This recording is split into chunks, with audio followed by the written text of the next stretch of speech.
सबको बढ़ चढ़ के हिस्सा लेना पड़ेगा और एक पगडंडी पे चलना होगा। अनुराग भाई, ये कड़वा है लेकिन सच है। जो भारत सरकार है वो इसलिए इन पे बैन नहीं लगाते क्योंकि उनका यहाँ से टैक्स बहुत बड़े नंबर में आता है।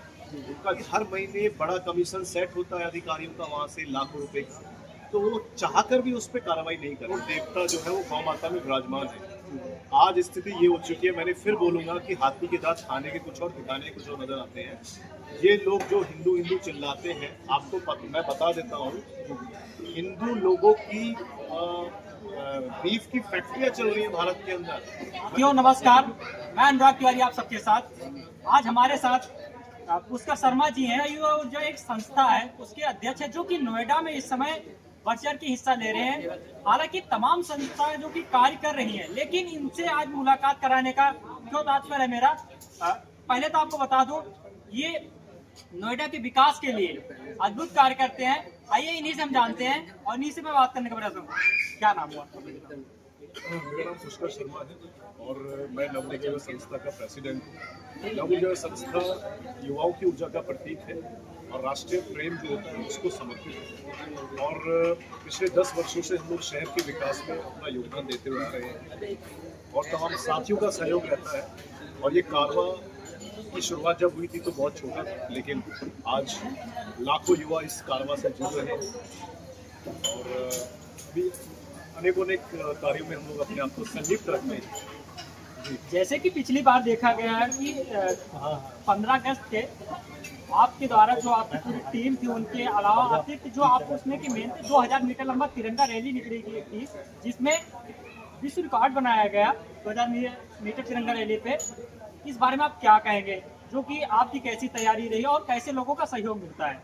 देखिए, समय समय पे क्या होता है कि आपको देशभक्ति का प्रचार प्रसार करते रहना चाहिए, क्योंकि क्या होता है कि समाज के युवाओं को जगाना बहुत ज़रूरी होता है। और मैं ये कहता हूँ कि ये सिर्फ एक मार्च नहीं है, ये एक देशभक्ति की भावना है और एक संकल्प है और युवाओं की ऊर्जा का प्रतीक है। बहुत अच्छा लगता है कि जब रिकॉर्ड बनाते हैं और उस रिकॉर्ड को तोड़ने की जो एक शक्ति होती है वो हमारे अंदर ही होती है। पिछले वर्ष हमने 2000 मीटर का तिरंगा मार्च किया था। इस बार हम लोग उसको बढ़ा के 3000 करने वाले हैं। हर वर्ष एक नया अनुभव होता है, नई चीज़ें जुड़ती हैं, नयापन आता है, रचनात्मक चीज़ें होती हैं। तो इस बार 2025 में 15 अगस्त को बहुत सारी चीज़ें इसमें नई जुड़ेगी। उसके साथ साथ मैंने देखा है कि आप नोएडा के लिए कई कार्य करते हैं। जैसे कि मैंने देखा प्रदूषण को लेकर, उस पर भी आपका एक विशेष योगदान होता है, और गौ माता की रक्षा करना और एक हिंदुत्व को लेकर भी ऐसे तमाम चीज़ों पर मैंने देखा कि इसमें आपका क्या कुछ विचार रहेगा और आपकी संस्था की तरफ से? अनुराग भाई, देखो, मैं पर्यावरण की बात अगर करता हूँ तो पर्यावरण के बारे में लोगों को समझना बहुत ज़रूरी होगा कि जो हालात आज हैं हमारे यहाँ पे, पर्यावरण सिर्फ एक नाम नहीं है, सिर्फ एक शब्द नहीं है, ये एक जीवित उदाहरण है। और क्या है, आप ये समझिए कि आज जो हालात है शहर के अंदर, ग्राउंड वाटर 300-400 फीट नीचे पहुँच गया है, अवैध रूप से प्लांट चल रहे हैं और एक प्लांट में ऐसा माना जाता है कि 20 लीटर की बोतल का पानी प्योरीफाई करने में कम से कम 50 लीटर पानी की बर्बादी होती है। अब आप समझिए, यहाँ पर वाटर कंजर्वेशन की व्यवस्था नहीं है। मतलब अभी जो बारिश पड़ रही है बाहर, ये पानी सड़कों के रास्ते नालों में जा रहा है। मतलब अगर यहाँ पे मिट्टी होती, अगर यहाँ पे कोई कुछ ऐसी मतलब खेत होते, खलियान होते, कुछ वृक्ष होते, तो शायद ये पानी ग्राउंड वाटर को रिचार्ज करता। इस पे एक सवाल मेरा और रहेगा कि सरकार की बात कर लिया जाए तो जैसे हमारे प्रधानमंत्री जी हैं, नरेंद्र मोदी जी, उनके द्वारा एक अभियान चलाया गया था, स्वच्छ भारत मिशन। हालांकि उसमें काफ़ी लोगों ने आगे बढ़ चढ़ के हिस्सा भी लिया, लेकिन इसी में कुछ लोगों का भी बात आई कि प्रधानमंत्री जी 3 मिनट कचरा साफ करने की बात करते हैं, 3 मिनट खड़े होते हैं, उसके बाद क्या इससे कचरा साफ होगा? लेकिन मेरा कहना ये चीज़ है कि इस पर अगर हर एक देश का युवा अगर 3-3 मिनट ऐसे ही अपना योगदान दे तो हमारे देश में जो गंदगी है खत्म। आप इसको कहाँ तक देखते हैं? देखिए, प्रधानमंत्री जी जो है वो एक सिंबॉलिक चीज़ करते हैं, वो एक उदाहरण देते हैं कि आपको ये आदत अपने जीवन में उतारनी होगी, अपने जीवन को चरितार्थ करना होगा। स्वच्छ जो है वो एक ऐसी प्रैक्टिस नहीं है कि आज आपने की कल नहीं करोगे, मतलब उसको अपनी आत्मा में चरितार्थ करने वाली बात है। और वो कहते हैं हम लोग कि बड़े हमारे महापुरुषों ने भी ये सपना देखा था कि स्वच्छ भारत हो, हमारे जो राष्ट्रपिता महात्मा गांधी जी ने भी कहा था कि स्वच्छ भारत हो। लेकिन मुझे ऐसा लगता है बड़ा बदलाव आया है।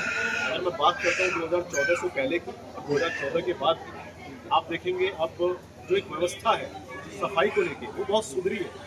चीज़ें नैतिक रूप से सही हो रही है, कचरा घरों से उठ रहा है, लोग कहीं ना कहीं समझ रहे हैं, जागरूक हो रहे हैं, रिसाइकिल कर रहे हैं, प्लास्टिक जो प्रदूषण फैला रहा है उसको उसकी सही जगह भेजने का कार्य कर रहे हैं। तो अनेक बिंदु हैं जो मुझे लगता है समय लगेगा, लेकिन चीज़ें हो रही हैं। जी, जैसे मैं नोएडा को देख रहा हूँ, आपकी मैंने कई वीडियो और फोटो देखी, जो आपकी नोएडा एक संस्था है जिसमें आपके टीम मेंबर हमेशा बढ़ चढ़ के हिस्सा लेते हैं। लेकिन उसमें एक सवाल मेरा और बनता है कि सरकार तो अपनी तरफ से प्रयास करती है, कह रही है कि हम प्रयास कर रहे हैं, हमारे नगर निगम जो नगर निगम है, हमारे तमाम भाई जो कि लगे भी रहते हैं, उसके अलावा तमाम संस्थाएं भी कार्य कर रही हैं। लेकिन ये कहीं न कहीं जो जनता है, इनके लिए आप क्या संदेश देंगे? उनको भी बढ़ चढ़ के हिस्सा लेना पड़ेगा, फिर हमारा देश आगे बढ़ेगा। और ये स्वच्छ जो एक स्वच्छ की बात करते हैं और कल को ही बीमार पड़ते हैं। देखिए, मैं ये कहता हूँ कि परिवार वही सक्सेस सफल होता है जिसमें सामूहिक वैचारिक चीज़ें अच्छी होती हैं, विचारधारा एक होती है। और वो देश हमेशा टूटता है जहाँ पर इंटरनल चीज़ें खराब होती हैं, लोग द्वेष की भावना से काम करते हैं, लोगों में चिढ़न होती है एक दूसरे को देखने जलने की। तो मेरे कहने का मतलब ये है, अगर आपको वाकई ही विकसित भारत का संकल्प लेकर आगे बढ़ना है और अगर आप चाहते हैं कि 2045 में भारत जो है विकसित राष्ट्र बने, तो उसके लिए सबको एक प्लेटफॉर्म पे आना पड़ेगा, सामूहिक रूप से सबको अपना योगदान सहयोग देना पड़ेगा। और वो तभी संभव हो पाएगा जब लोग समाज में जागरूकता, समाज को जागरूक करेंगे, युवाओं को बढ़ चढ़ के हिस्सा लेना पड़ेगा और एक पगडंडी पे चलना होगा।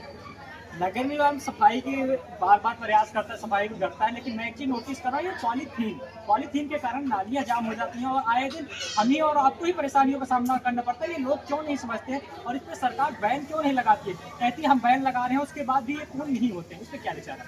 देखिए अनुराग भाई, ये कड़वा है लेकिन सच है। जो भारत सरकार है वो इसलिए इन पे बैन नहीं लगाती क्योंकि उनका यहाँ से टैक्स बहुत बड़े नंबर में आता है, उनका जीएसटी स्मूथ हो रहा है, उनका जीडीपी इंक्रीज हो रहा है। क्योंकि अल्टीमेटली आप देखेंगे जो पॉलीथीन आ रहा है उसकी मैन्युफैक्चरिंग जो हो रही है जहाँ पे, जिसको हम लोग बोलते हैं फर्स्ट यूज़र, फर्स्ट जो जहाँ से मैन्युफैक्चरिंग, कायदा तो ये कहता है कि उस पर आप लगाम लगाइए, उसको बंद करिए। आप छोटे छोटे वेंडरों को परेशान करते हैं, जो ठेली पटरी वाले हैं, उनकी पॉलीथीन को जब्त करते हैं, उन पर फाइन लगा देते हैं। तो वो कहीं ना कहीं एक दोहरा रवैया है। वो कहते हैं ना कि हाथी के दांत खाने के कुछ और, दिखाने के कुछ और नजर आते हैं। तो ये बिल्कुल नहीं होना चाहिए। और ये पॉलीथीन एक ऐसा मटेरियल है, आप ये मान लीजिए कि आप इस प्लेनेट से चले जाएंगे तभी भी ये नहीं मरेगा। ये अगर आप मिट्टी में इसको दबा देंगे ना पॉलीथीन को, और 20 साल के बाद उस मिट्टी को उखाड़ के देखेंगे तो 6 का 10 मिलेगा आपको। ये नालियों के रास्ते समुद्र में जा रहा है, हमारी नदियों को गंदा कर रहा है। और आज स्थिति ये हो चुकी है नदियों की कि वहाँ पर 20-30 साल पहले जो मछलियाँ पाई जाती थी, जलीय जीव पाए जाते थे, बिल्कुल खत्म हो चुका है। लैंड इतना बढ़ चुका है नदियों में कि अगर आप उसमें उंगली डालेंगे तो 5 मिनट के बाद आपकी उंगली काली पड़ जाती है। समुद्री जीवे खत्म हो रहे हैं। पॉलीथीन, मैं बोलते रहा हूँ, इसका प्रॉपर रिसाइकिल होना बहुत ज़रूरी है, 100% रिसाइकिल जरूरी है।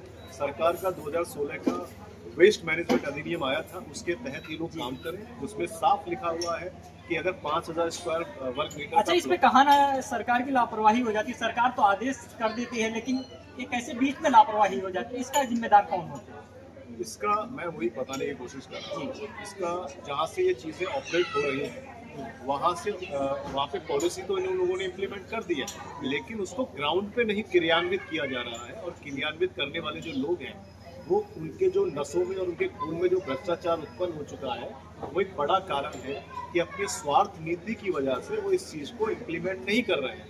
क्योंकि क्या होता है, आप समझिए इस बात को। एक छोटा सा उदाहरण देता हूँ, हल्दीराम रेस्टोरेंट है। अब वहाँ पर क्या है कि वहाँ पर बड़े मास में आपको प्लास्टिक मिलेगा, क्योंकि हर महीने बड़ा कमीशन सेट होता है अधिकारियों का वहाँ से लाखों रुपए का, तो वो चाहकर भी उस पर कार्रवाई नहीं करेंगे। ये एक बड़ा कारण है, जो एक हड्डी और ब्लड में जो भ्रष्टाचार घुसा हुआ है। और ये सरकार को पता है। अभी बिहार में चुनाव आने वाले हैं, सरकार को पता है जब आप तक चुनाव की बात कलेक्शन करें तो नहीं होगा मेरा एक सवाल और हो जाएगा। चुनाव पे मेरा ये चीज़ सवाल है कि हम देखते हैं अब पुष्कर शर्मा जी हैं, ब्राह्मण है भी है, और उसके बाद कुछ लोग हिंदू राष्ट्र की बात करते हैं। जब चुनाव का टाइम आता है तो हिंदू राष्ट्र की बात होती है, लेकिन उसके अतिरिक्त जब चुनाव खत्म हो जाते हैं फिर कोई हिंदू राष्ट्र की बात नहीं, तमाम बूचड़ खाने भी बंद हुए, उसके बाद भी गौ हत्या हो रही है। ये कहाँ तक सही है, इस पे आपका क्या विचार होता है?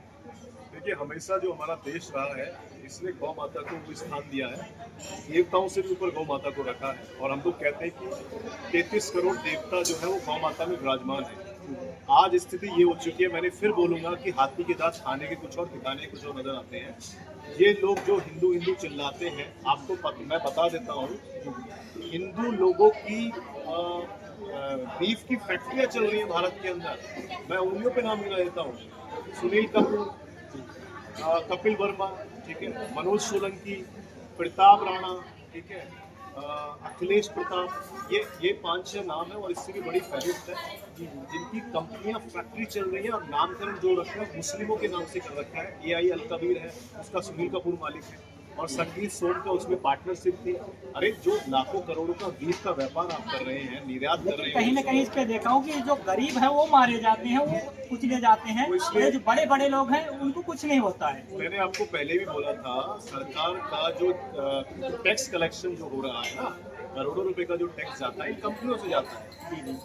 GDP मजबूत हो रहा है। छोटे दुकानदार जो खोल के बैठे हैं मांस की जो मीट की शॉप को, उन पे लोग कैमरा और बुलडोजर लेके पहुंच जाते हैं। अरे आप उनको बंद करिए ना, फिर आपकी दोहरी ये सौतेला व्यवहार क्यों हो रहा है लोगों के साथ? ये कहीं ना कहीं राजनीति का एक फंडा है जो कि चुनाव के लिए ये सब किया जाता है। आपका मानना जो है? बिल्कुल, ये आपको एक लॉलीपॉप दिया जा रहा है। आप, मैंने बोला ना, आप ये डबल स्टैंडर्ड वाली बात है, दोनों तरफ बैटिंग करने वाली चीज़ है। ये समझना होगा इन लोगों को और जनता को जागरूक होना पड़ेगा। मैं भी बड़ा समर्थक था, लेकिन बाद में मुझे पता है तो मुझे बड़ा दर्द हुआ। मैंने कहा ये चीज़ें क्या, इस तरीके की बात। आपकी ये जो शुरुआत हुई थी, अब अपना पूरा परिचय देते हैं। आप कब से शुरुआत की है नोएडा में और आज यहाँ तक पहुँचे, और आप यहाँ तक सम्मान भी कई जगह पाए, बड़े बड़े स्तर पे भी आपकी संस्था को कार्य करते हुए कई जगह सम्मान भी दिया गया, इसके बारे में आप क्या कहेंगे जो आपकी नव युवा ऊर्जा संस्था है? देखिए, मैं कहता हूँ कि अगर आप कोशिश करते हैं लगातार कंसिस्टेंसी के साथ, और जो आपने सपना देखा है उसमें आपको जरूर सफलता मिलती है। और हमने कभी शुरुआत की थी, लोग हम पे हंसते थे कि आप लोग क्या कर रहे हो, आप लोग कैसे झाड़ुआ लगाते हो सड़कों पे, आपने संकल्प किया है लोगों को गंदगी साफ करने का। लेकिन जब हम लोग आगे बढ़ते गए, अचीवमेंट्स मिलते गए, भारत के राष्ट्रपति जी ने भी हमें सम्मानित किया, तब लोगों को ये लगा कि वो कहते हैं ना, चढ़ते सूरज को सलाम करते हैं। जब आप किसी प्लेटफॉर्म पे पहुंच जाते हैं तो ऑटोमेटिकली लोगों की सुन जाती है, लोगों का सहयोग आपके साथ होता है। तो एक जब लोगों का सहयोग जुड़ा, सहयोग के साथ साथ अब लोग तो साथ खड़े हो रहे होंगे, क्योंकि आप कुछ बड़े लेवल पर पहुंचे कार्य करते करते, अब तो कुछ ना कुछ जनता का सहयोग मिलता होगा जो तमाम लोग और टीम मेंबर। देखिए, मैं वही कहता हूँ, आज मैंने बात की थी ना, तिरंगा यात्रा हम लोग निकालने जा रहे हैं, उसमें 5-6 हज़ार लोगों की अच्छी खासी गैदरिंग होती है। ठीक है, वो तभी संभव हो पा रहा है कि हमारी ईमानदारी और निष्ठा को लोगों ने देखा है, हमारे कार्य को सराहा है, तो इसीलिए वो लोग हमसे कनेक्ट है। एक कारवा है, एक बड़ा मार्ग हमारे साथ जुड़ा है। तमाम मुद्दों के साथ, जैसे कि हमारे साथ पुष्कर शर्मा जी थे, मैंने आपको बताया ये नव युवा ऊर्जा के संचालक हैं, और हमारी इनसे विशेष चर्चा हुई।